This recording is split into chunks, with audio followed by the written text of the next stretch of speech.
I never imagined I'd be apartment hunting before the semester even ended. But last night finally broke me. Good morning, guys. I honestly didn't think I'd be making this kind of video today, but here we are.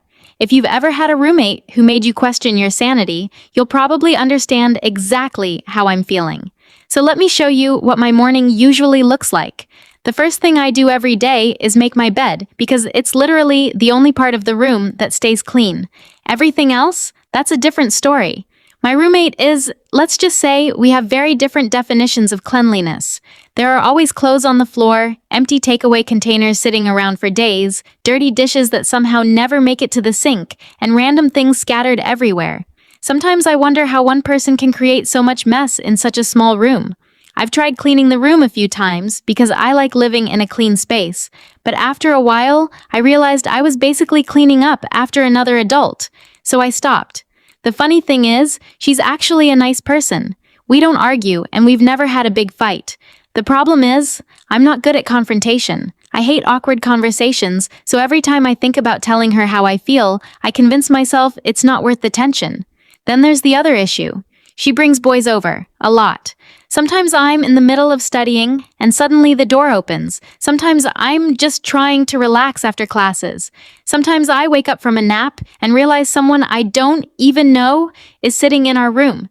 She usually acts like it's completely normal, and maybe for her it is, but for me, it's uncomfortable. This is supposed to be my space too. Last night was what finally pushed me over the edge. I had planned everything. I bought snacks, charged my laptop, and told myself I was finally going to finish reading before my class today.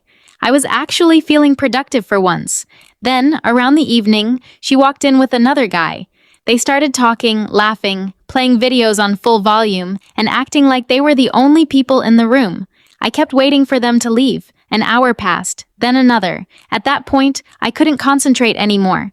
I packed my books and went to another place just to study in peace. As I was walking back later that night, I asked myself a simple question. Why am I leaving my own room just to feel comfortable? That question stayed in my head all night. This morning, while getting ready for class, I started looking at off-campus apartments on my phone. Nothing fancy. Just somewhere quiet, clean, and peaceful. I know it'll probably cost more than staying in the dorm, and I'll have to budget carefully. But honestly, peace of mind is starting to feel priceless. So that's officially my new mission. I'm going apartment hunting.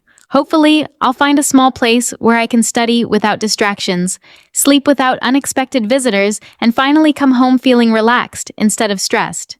Anyway, I need to head to class now. Wish me luck, because apartment hunting is probably going to be an adventure all on its own.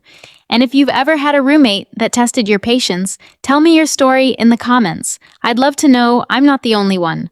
I'll see you in the next vlog. Bye.